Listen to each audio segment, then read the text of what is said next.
兄弟、姐妹，大家好。我是福建人，但是我福建话你能听无啦？听有啊？听有。永春福建人，永春福建人。I was very pleased to accept the invitation of Dr. Pai for two reasons. Firstly, because I was excited to hear that there was a group of Christian Chinese business people with a burden for spreading the gospel. So I wanted to say yes. But the other reason was because I was so impressed by the graciousness and humility of this brother. We all vessels for the Spirit of God. And we carry in our lives a fragrance. Paul talks about this fragrance. And we can always smell the true fragrance in those who carry in them, in our lives, the Spirit of Jesus. And this dear brother, when he came to see me, I smelt in him the sweet fragrance of Jesus. And I said, yes. So thank you for this honor to come and share with you something of the work that we are doing, not just in Africa now, but also in Asia, and how we are seeking as business people to work out our faith, to use the talents and the gifts and the time that God has given us to impact the communities that we are seeking to serve, primarily amongst the poor. You see, the Christian faith started out amongst the poor. In the first 100 years, 90%, maybe more, of the early church were slaves. They didn't have money, they didn't have influence, they didn't have property. And yet that was the most aggressive phase of the church's growth. And there are things that we need to go back and relearn about how they lived and how they sought to work out their faith that impacted the Roman Empire. I was very tempted to not talk about impact investing and this new emerging asset class of impact investing because I've been so stimulated by Paul's teaching and Pastor Daniel's teaching and Reverend James Shai's teaching, and I thought just wanted to do some more Bible teaching. But I'm a man under authority by Dr. Pai, so I have to do as I'm asked, and I will talk about impact investing. But two things before I do that. I just want to share with you some of my own biblical perspective about work, about business. Firstly, we understand from the Genesis mandate that God is himself a worker. He's still a worker. And therefore work is a holy calling. We don't have to justify work and say, I'm doing work, but I'm going to add some religious stuff to it. Work in itself is a holy vocation because God is a worker. And we imitate this of God. Work has intrinsic value as well as instrumental value, which we will talk about. And this word, avodah, in the Hebrew is the word for work, it's the same word for worship, it's the same word for service. So when you go to work on Monday, you're going to worship. That's your worship. Our work is our worship. 72 times in the book of Leviticus is this phrase, before the Lord. Before the Lord. Do this before the Lord. Before the Lord. Do everything before the Lord. Go to work before the Lord. Go to your factories before the Lord. Go to your offices before the Lord. Everything in our work is holy unto him. I love this quote by Francis of Assisi: preach Christ always, use words when you have to. In other words, we need to let our lives speak and earn the right to speak. Preach Christ always, use words only if you have to. And then we see that God is our model. And we see that in Genesis, he's very productive. There are billions of stars up there. There are billions of galaxies out there.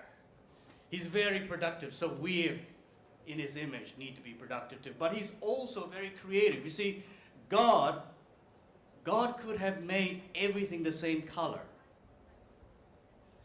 Blue trees, blue milk, everything blue. He could have made everything the same color. Didn't. He's given us this great creativity. Our eyes, I'm a scientist, so I'm interested always in all the technical stuff. Our eyes have 2 million moving parts. Just our eyes. Wonderful, fearfully and wonderfully made. He is creative. And in the stories I'm going to tell you, we're going to see something of that creativity of God's people. Stewardship. I think we have misunderstood the word, therefore go and subdue the earth. And we've taken that to mean go and exploit the earth. It's not to exploit the earth. It's go and steward the earth. He's put us on earth to be good stewards of the earth. But we also see that God didn't just work all the time. He took a Shabbat. He rested.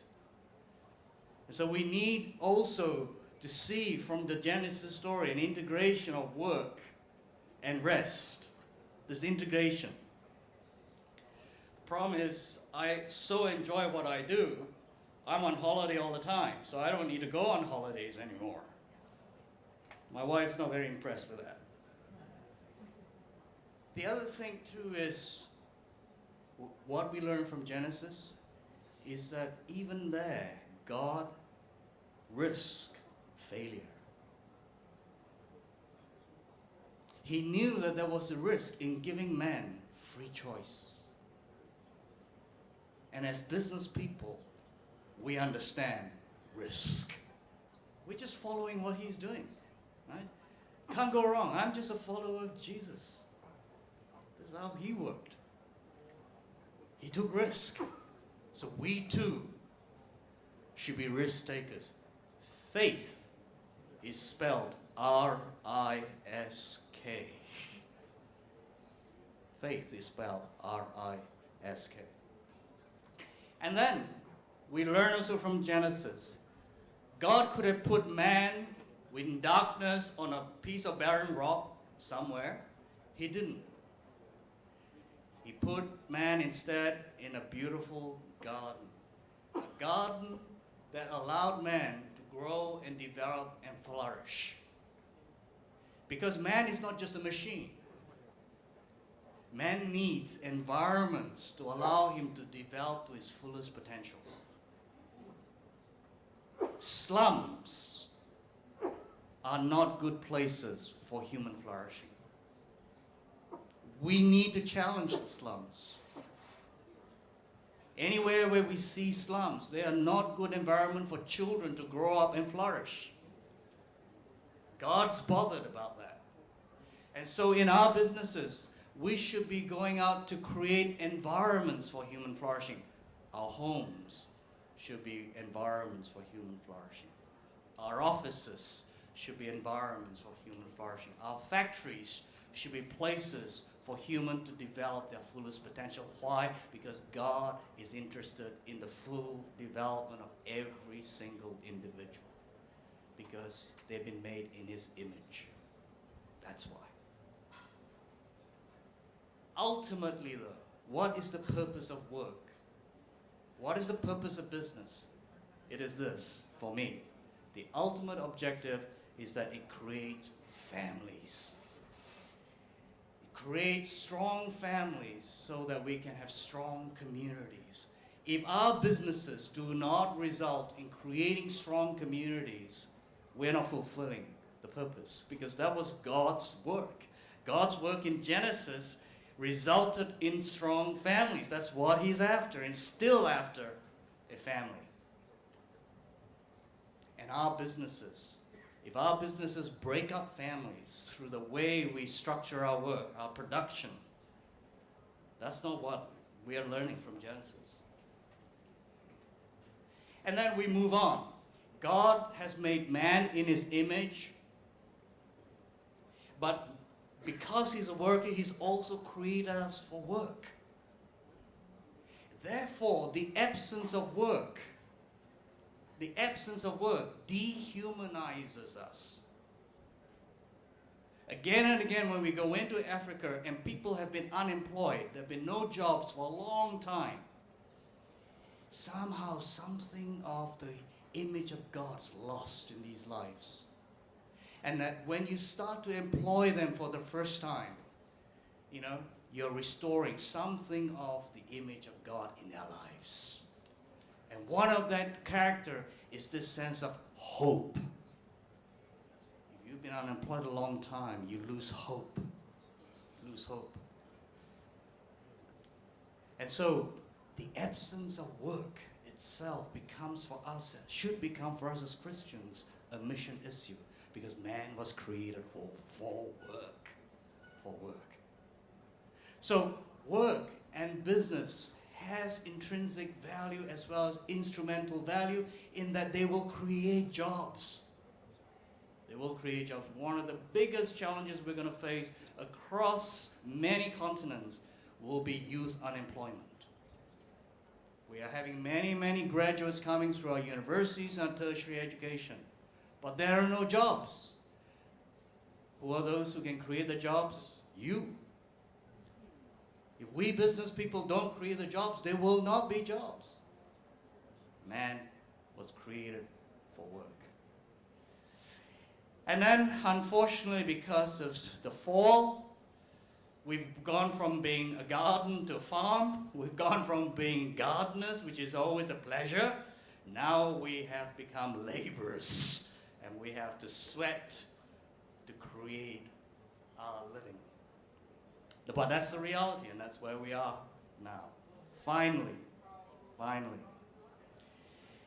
We think in terms of the gospel as only being one single mandate.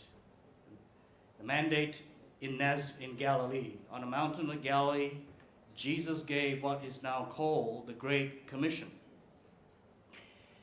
But there are actually 3 mandates for mission, even in the New Testament, never mind the Old Testament. That's only the first mandate. There is a second mandate, which is Jesus' mandate, the mandate of Nazareth. When he began his ministry, he said, "The Spirit of the Lord is upon me, because he has anointed me to preach good news to the poor and to proclaim the favorable year of the Lord's favor, the Jubilee year." It's a very different mandate to the Galilee mandate. And then finally, in Paul's writings, 2 of his epistles, is yet another mandate, an even bigger mandate, which is this, that God's mission really is so big that his mission is to unite all things, whether on earth or in heaven, unto himself. It's a cosmic mandate. It's a big mandate. And so the Jews have this Talmudic principle called tikkun olam, which is to fix the world that's in this state, the current state of disrepair. And the early church understood that was also their calling, to fix this world that's broken.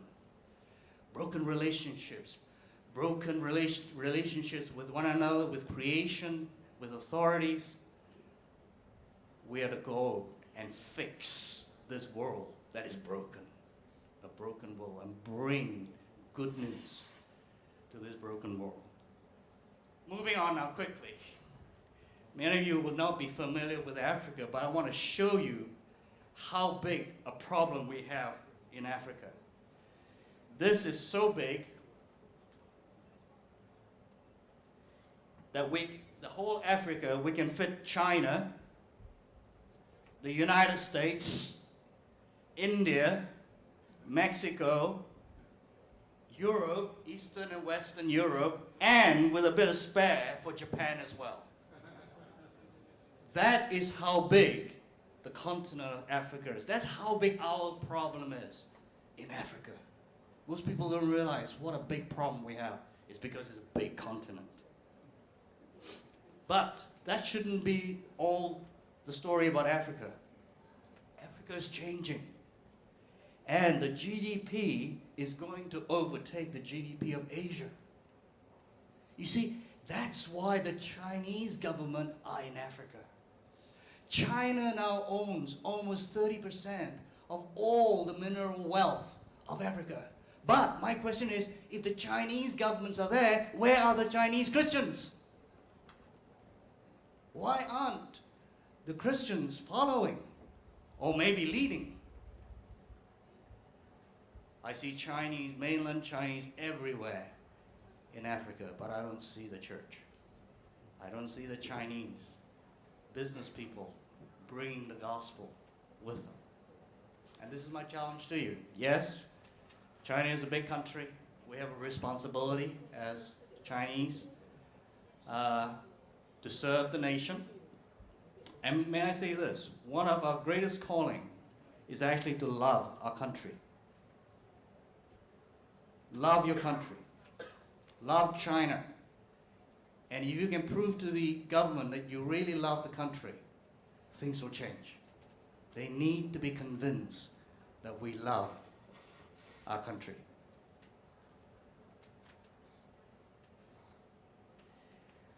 As a scientist, I like data, and here's a bit of data for you. And this explains why I've moved away from doing charity to doing investing. Because I'm part of a network called the Transformational Business Network. This network of about 2,000 people, but we are a network of disillusioned philanthropists. Because when you have some money, the easiest thing for us to do is just write a check and give the money to charity. It's much harder for us to give our time. It's much harder for us to go to where the people we are needed. It's much harder to do the incarnational kind of mission. And what we see here in this data is over a 30-year period, as we've given more aid to Africa, the GDP of these countries have actually collapsed. So we have an inverse relationship. The more free money we've given, the more these countries' GDP has dropped. And that's the problem. That's the problem. So I've argued in this book that we have given the equivalent of 6 Marshall Plans in terms of aid and charity to Africa in the last 50 years, and nothing has changed. So the more money we've given away is free, the more somehow, it's just human nature. We just don't help them to become independent. And so this was one of the bit of data that said to me, I can't just keep writing, giving money to charities anymore because nothing changes. And here's another bit of data which is very important for us as business people to understand. On this panel here, if you look at the high-income countries, about 51% on average of our developed economies come from the small, medium-sized enterprises.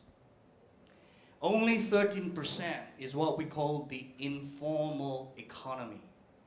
This is the economy which is cash-based, where there are no accounting, and where the government doesn't know what's happening, and where the government cannot collect any taxes. Look now at what's happened in sub-Saharan Africa. Instead of 51%, the SME sector is only 10%. 10%. Over 55% is the informal sector.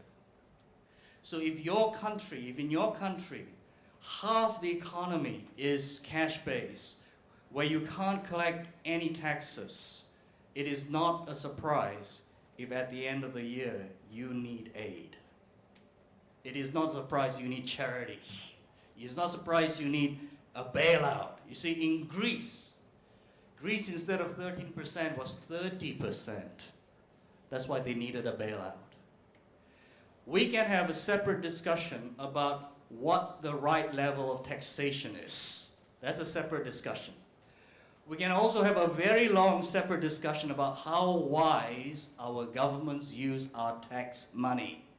That's also a very long discussion, but it's a separate discussion. The truth is, if governments do not collect enough taxes from their citizens, they need aid. They will never become independent. And this is the problem. When we do charity, we're carrying on supporting the informal economy. We're not enlarging the tax base. We're not helping these countries, really. Hear me, please. There is a place for doing charity.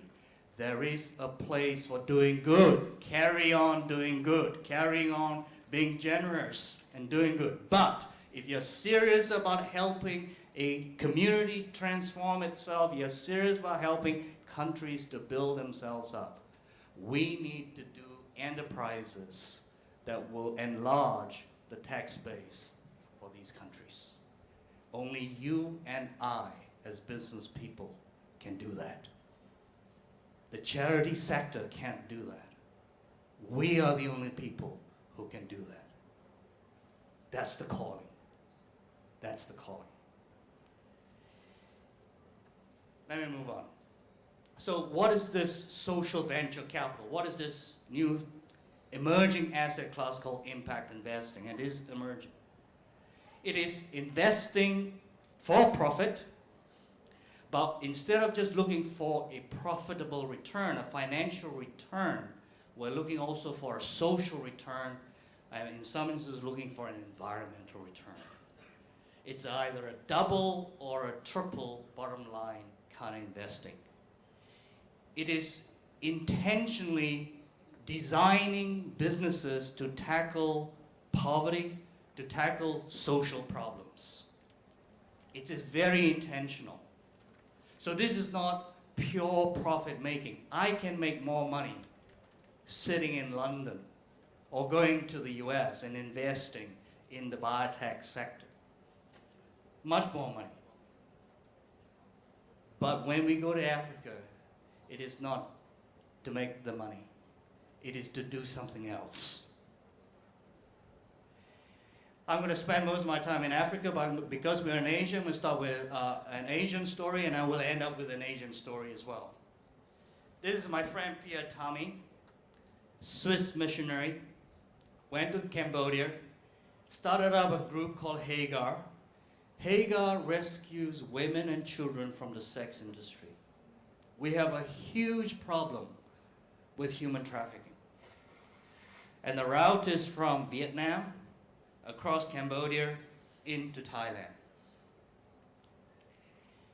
We, at any one time, will have about 700 women and children in our shelters. Now, the traditional way as a charity would be that we would go out and raise money every year to support these children and women. That's fine. That's one way of doing it. Pierre's view was that that doesn't really restore the dignity for these women. Doesn't help these women become productive citizens of their country. Doesn't help them to become independent. But the problem was, because of their background, nobody would employ them. Once people find out their history, nobody would employ them. So Pierre had to go in and start these businesses. Today, we have 4 businesses that employs about 700 people in our businesses on a profitable basis. Right? These are businesses, but these are intentional businesses that are seeking to address a social problem. Right? But it's about scale.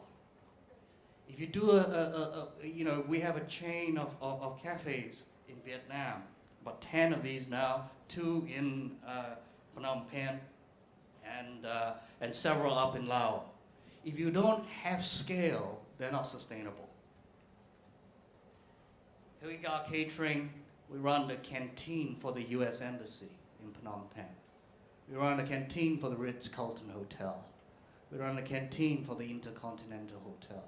These are kinds of jobs that these women who've been traumatized and then gone through deep counseling can now work in these kinds of jobs. They have their dignity restored. We're restoring God's image in these lives. Move on. I went to the poorest part in South Africa and wondered what I could do in a region, in an area of 85% unemployment and 30% HIV/AIDS. Again, using a charitable model, I could have gone in to build an orphanage. I could have built a school. And I might have pat myself on the back, turn up for charity dinners, and say what a great job I've done. But I know nothing would change. Nothing would change. I had a very clear calling to put in time and money to create a big enough stone to throw into this pond so that it would be a catalyst to create a ripple and stimulate economic development. Long story. In the end, we bought 40,000 acres of land, restored it, built 70 miles of fencing, elephant-proof fencing, put animals, big animals there for the first time in 150 years. It's never had game in that part of South Africa in 150 years. And built a 5-star lodge on it. Why? Because we wanted to create something that was sustainable. Use local materials where we can, and then got involved with conservation. We're the steward of the land. There are a number of endangered species. The black rhino, there are 500 left. Why? Because we here in Asia have this idea that rhino horns have got medicinal powers. and we haven't learned that we're eating toenails. They're the same material as toenails. So tell your mothers that they're eating toenails. We're losing rhinos. Buffaloes. We have traffic jams too. Lions have priority. So when I got there, my intention was to tackle poverty. I've actually ended up learning more about God's creation and how we should be stewarding His creation. Here's the social impact. This is how our people used to live before I bought the land. This is now how they live. So we define standard housing now as brick house, indoor bathroom, flush toilet, electricity on a switch, clean water on a tap, solar panel on the roof. That is our standard housing. And we have a set of metrics that we measure. So, for instance, we measure how many males and females we employ over the years.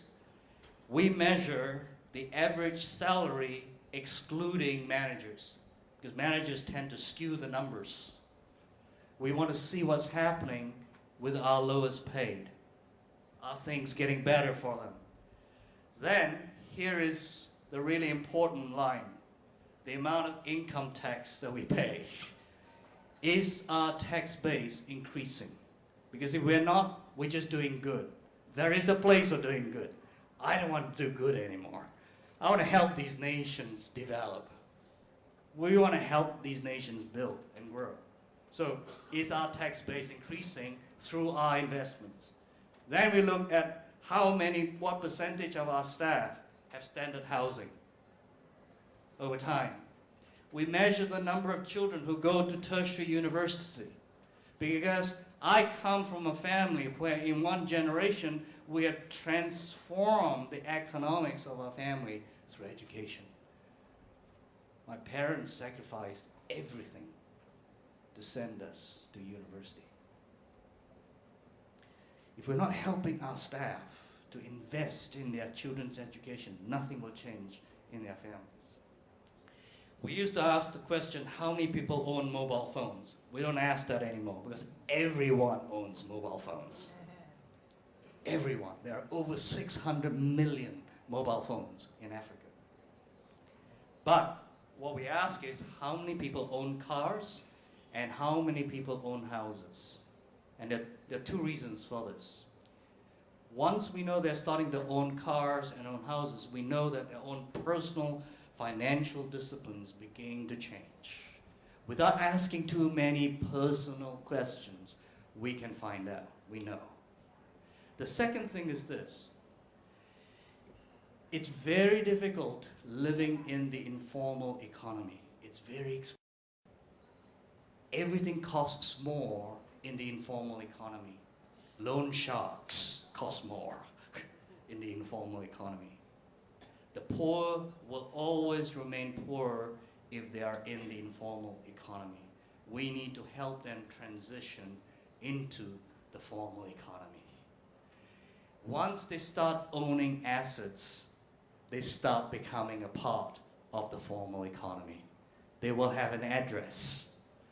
They will start paying taxes on their cars, utility bills. They're becoming a part of the formal economy so they can go to their banks and say, I would like an educational loan, please. The bank manager is going to ask, do you have any assets? Yeah, I got a car. Do you have a credit history? Yeah, I got a credit history. They're part of the formal economy. If we're serious about tackling poverty, we need to help people transition from the informal economy into the formal economy. Let me move on quickly. Maybe just say something about Jakes. Jakes was my first chairman. Professor Jakes Howell rose to the highest office, became Nelson Mandela's chief of staff when he was president. Looked after Mandela's family affairs when he was in jail. But Jakes grew up on a farm next door to us. His parents are buried there. When he retired, I went straight for Jakes. I said, Jakes, you need to come help me because I need a role model. I've learned when we're working in these kinds of environments, we need role models, good role models. And so Jakes was our role model. Let's move on quickly. So that's our strapline, help the poor come on safari. Not help the poor send us a donation. Right? This is a business.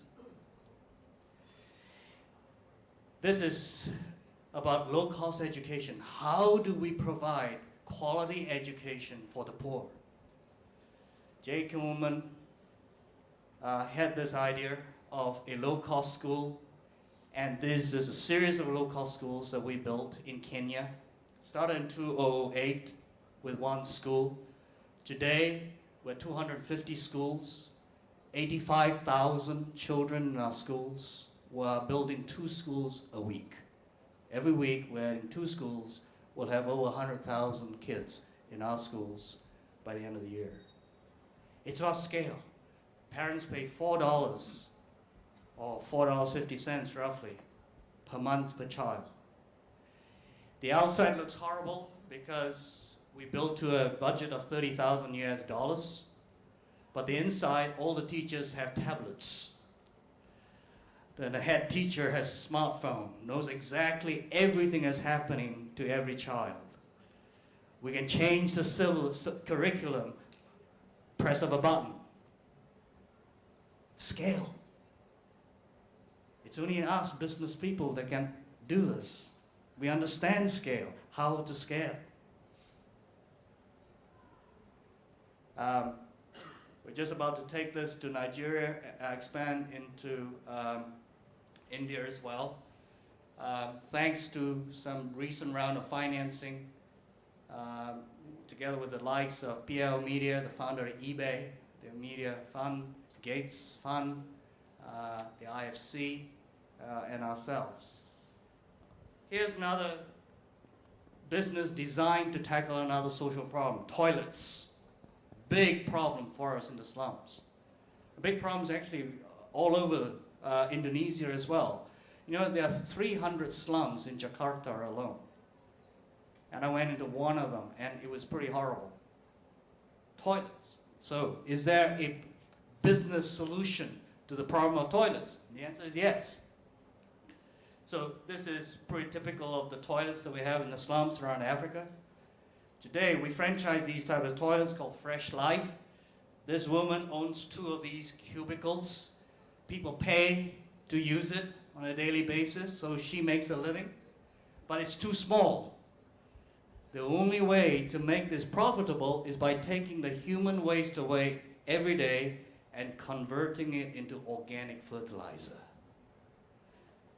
And because the organic market is growing, particularly in Europe, organic fertilizer sells at a premium.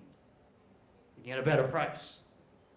But we only have 370 toilets at the moment, and we're only taking out 5 metric tons of waste a day. We need to take out 15 tons a day because we have a big machine that can take 15 tons every day.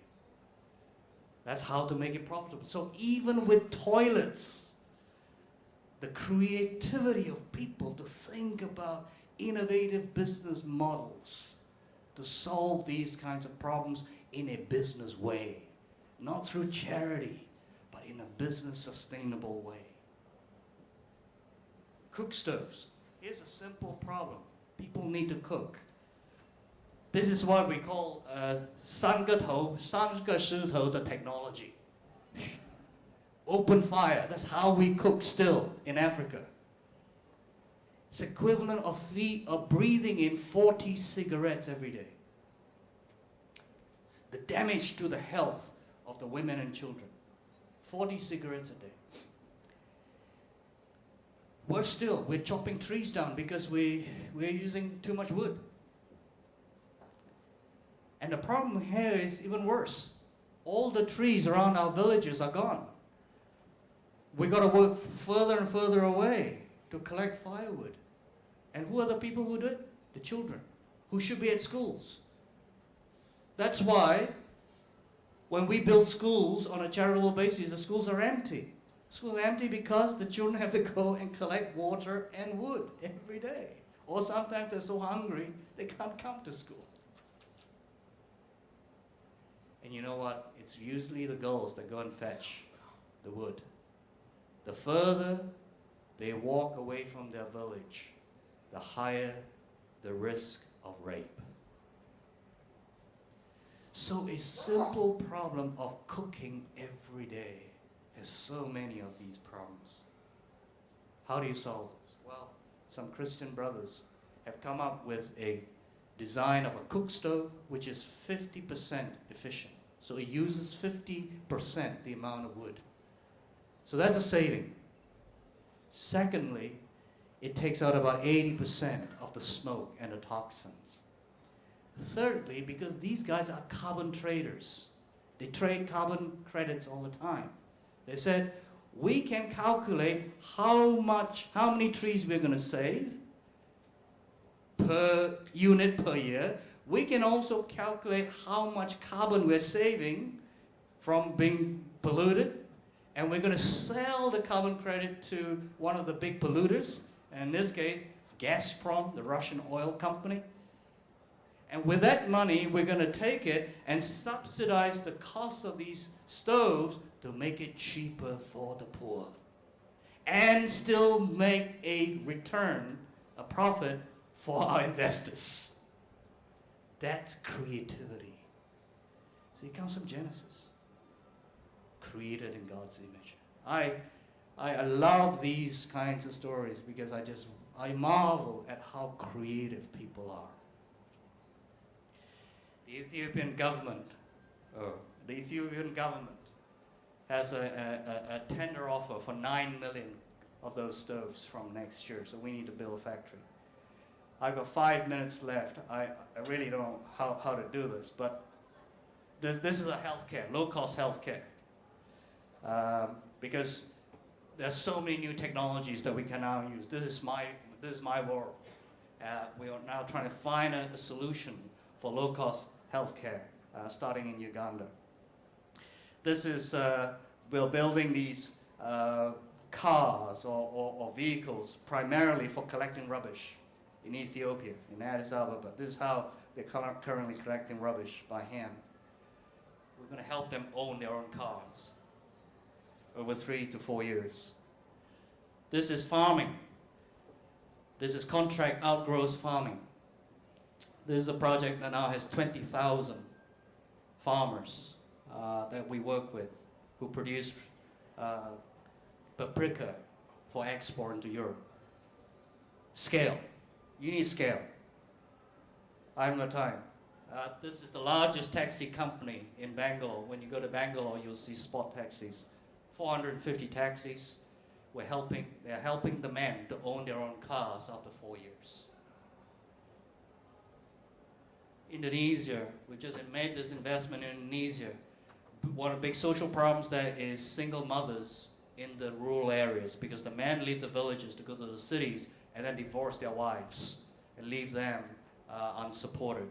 So here's a business selling clothes and fashion stuff by catalog, and we are asking them to grow from 30,000 sales agents to 60,000 sales agents, but they must, the additional 30,000 should be single mothers.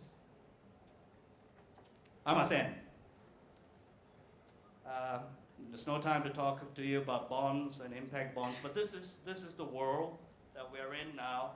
There are many different vehicles, different funds within the Transformational Business Network. We have probably 9 different funds now, different sizes. Small size about $10 million US.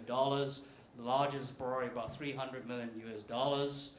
Some of them are very country specific, some are regional specific, some are industry specific, but they're all impact investing, going to the bottom of the pyramid, investing amongst the poor to help the poor build their businesses. And this is a growing universe.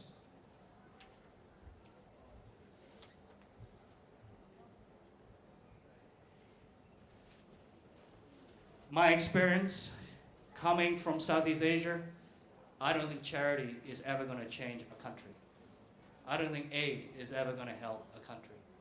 I think our experience from Southeast Asia and Asia is that enterprise is the way to transform countries.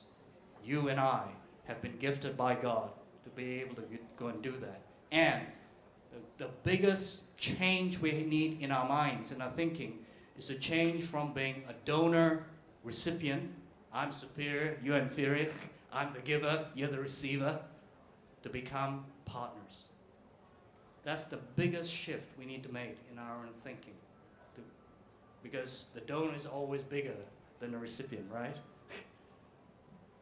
We need to learn how to be partners.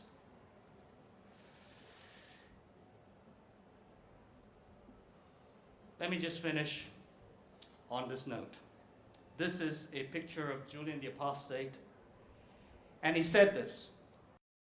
He said, why do we not observe that it is the Christians' love towards strangers, their care for the graves of the dead, and the pretended holiness of their lives that have done most to increase atheism? In other words, Christianity was regarded as an atheistic religion.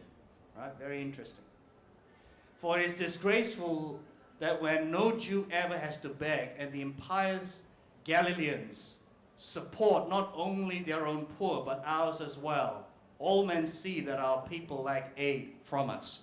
What this translates to in modern language is this emperor, this Roman emperor, was so angry with these Christians. He says, these wretched Christians, these wretched Galileans, not only are they feeding their own poor, they are feeding ours as well. The early church for hundreds of years cared for the poor, not just their own poor, but for those who did not belong to the church. That was why the church grew.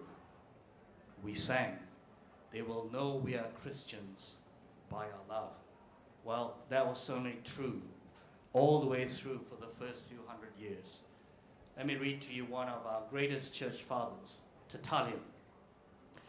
These gifts that are put into the church's treasury, these are trust funds for piety, trust funds for holiness.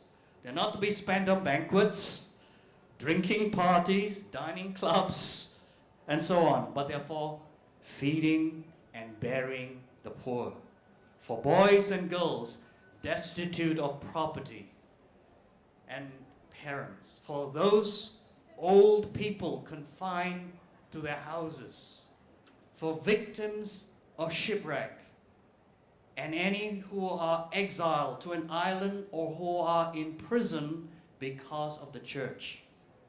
These are your responsibilities.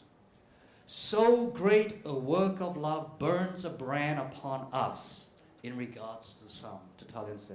See, they say, how they love one another. So we who are united in mind and soul have no hesitation about sharing property. All things are common among us except our wives. That's 200 years on. The church was still doing it. That was why the church grew. That was why it grew. And that's still the reason why it will continue to grow. We must end. I don't have time to read all the other stuff. Pastor James, on that first day, reminded us about perspective. And in the context of eternity, our lives here, we can't even see it as a single line. In the context of eternity, it's nothing. We are nothing. So we shouldn't busy ourselves doing the things that will get burnt up. See our lives in the context of eternity. And I have one encouragement, two warnings. The first encouragement is so that you and I on the last day may stand before our God with the talents that He has given us. And by the way, your business gifts are spiritual gifts. There's no such thing as spiritual and non-spiritual gift. Every gift you have is a spiritual gift. Right? There's no such thing as sacred secular. That's a fallacy that the Westerners have taught us. It's wrong. Everything is sacred. Everything is sacred. So, on that last day, God is going to ask me, Kim, what have you done with the spiritual gift of business that I've given you? And He's going to ask you the same question. He will never condemn us. He says He won't condemn us. But you know what? We might be embarrassed. We might be embarrassed if all we can say is, Lord, I've used your gifts to make money for myself and my family. It's not going to be good enough. I encourage you. How are you going to stand before your Creator who has gifted you? Who has gifted you? And then Jesus gives us two warnings. The first is this: not everyone who says to me, Lord, Lord, on that last day will be saved, but he who does the will of my Father who is in heaven. And some of you will say, Lord, did we not prophesy in your name? Lord, did we not preach in your name? Lord, did we not go and do mission trips in your name? Lord, did we not sing in your name? Not everyone who calls me Lord, Lord will be saved, but he who does the will of the Father. And the final warning that frightens me, that warning frightens me. That grounds me.